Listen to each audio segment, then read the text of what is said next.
Do that. And then we'll get started. So thank you everyone for joining us today. My name is Paul Wolf. I'm the president of the New York Coalition for Open Government. We are a nonpartisan, nonprofit organization dedicated to addressing transparency issues in government. We are a completely volunteer effort. We don't have any paid staff, just a group of dedicated volunteers from across the state, shining a light on open government issues. So throughout the year, we release a couple of reports. We've done several so far this year. One regarding school board executive sessions, where we pointed out how many school boards are just improperly doing executive sessions.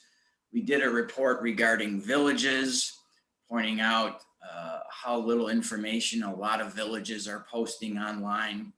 And today's report is focused on planning boards. And we took a look at 20 planning board websites from across the state. There's 9 different regions in New York, and we make sure we hit 2 from every region and a couple extra from the Western New York area, just because that's where we started out from. We looked at 20 planning boards. Planning boards are very important as far as the work that they do. They vote on significant issues that affect communities, whether it's, rezoning of, every community has a plan of sorts, and that's important. And sometimes there are modifications to those plans as far as granting waivers, building new developments. What planning boards do have a great impact on communities. So it's really important that they post information online for people to see what's happening at a planning board meeting. And unfortunately, our findings today are, of the 20 planning boards that we took a look at, only 5 were posting documents online with their meeting agendas. And that's a pass rate of 25%. So pretty poor showing. The New York State Open Meetings Law states that if you are a public body and you have a website that's regularly updated, as best as practicable, Maria, if you could just mute yourself, as best as practicable, you should post meeting documents online before your meeting occurs. So now, as best as practicable is a bit of a loophole, but if you have a regularly updated website, there should be no practicable reason as to why you can't scan and post documents online. So, as we said, only 25% are doing so. In the report, we took a look at the planning board meetings that were held in March of this year. And if a meeting wasn't held in March, we went backwards to the most recent meetings that were held. And some places aren't posting anything, let alone meeting documents. Some aren't even posting meeting agendas, or at least we couldn't find them on their websites. And the communities that we took a look at vary greatly in size. It's always interesting to me that some small communities, Rotterdam is one of the 5 that received a passing grade. They have a population of 29,000. There are some communities with a population of 300,000 that did worse, that aren't doing what a small community is doing. So I don't think it's a matter of resources. I think it's a matter of commitment and desire to do so. So in the report, we give a little overview of what we found as far as whether documents were posted or not. So the results are very disappointing. We certainly think that planning boards could do much better, and it's a disservice to the public. If there are significant projects going on in your neighborhood, you should have an ability, an easy way to find out what's being proposed, what's being voted on. So what do we do about this? One of the things that we're advocating for is a change in the open meetings law. As I stated earlier, the law says now, as best as you can, you should post these meeting documents online.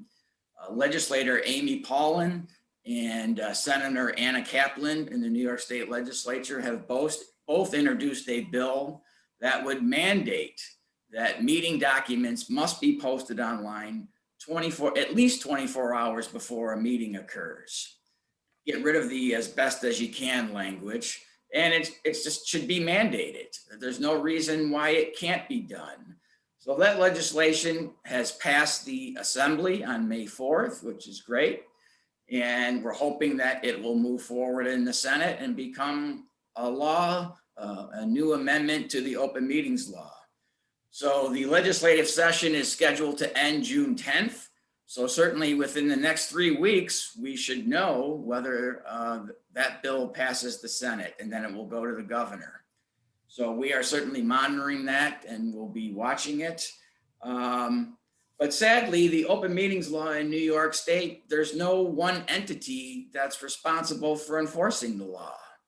So here we have 75% of planning boards receiving a failing grade for not complying with the law, but there's no entity that has the power to do anything about that. The New York State Committee on Open Government, which is a great organization, provides a lot of resources.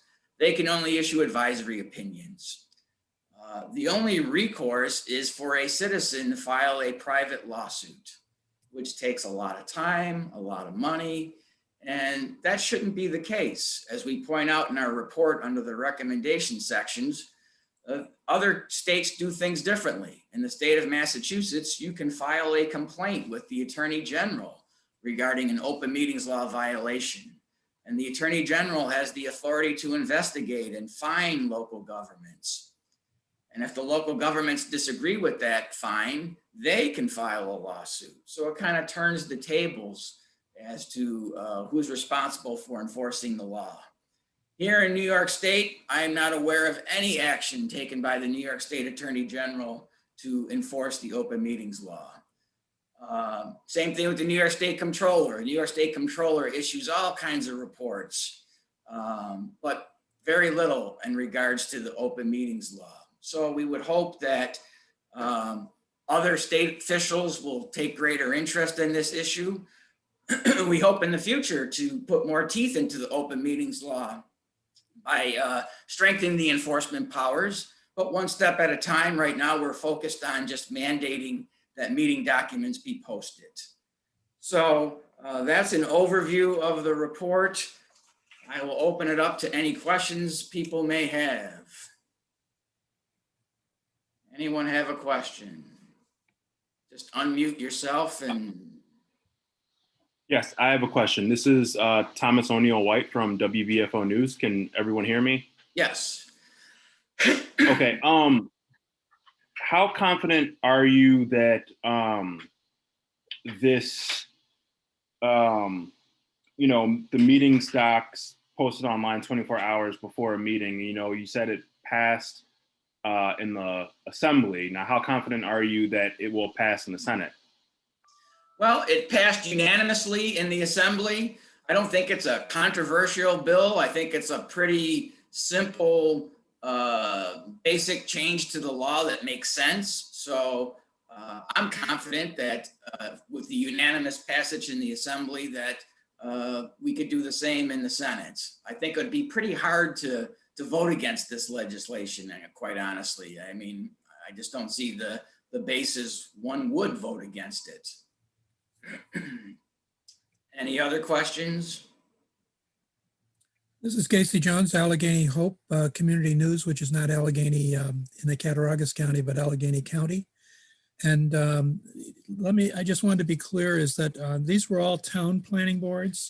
For instance, in one in Allegheny and Cattaraugus County, there's a town and a village. It's the town planning board in all of these situations? Correct, the town.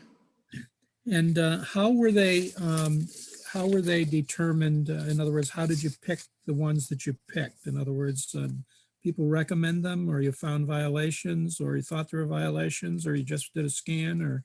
No, it was just kind of a random pick. We try to focus on the bigger towns if we can in an area of the state. There's certainly not many big towns in some of the counties in Western New York.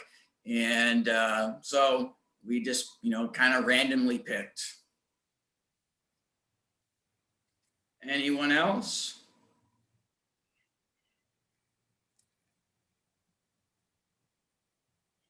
Well, if not, I thank you for joining us. If you're interested in getting a copy With of the ones that, what's that?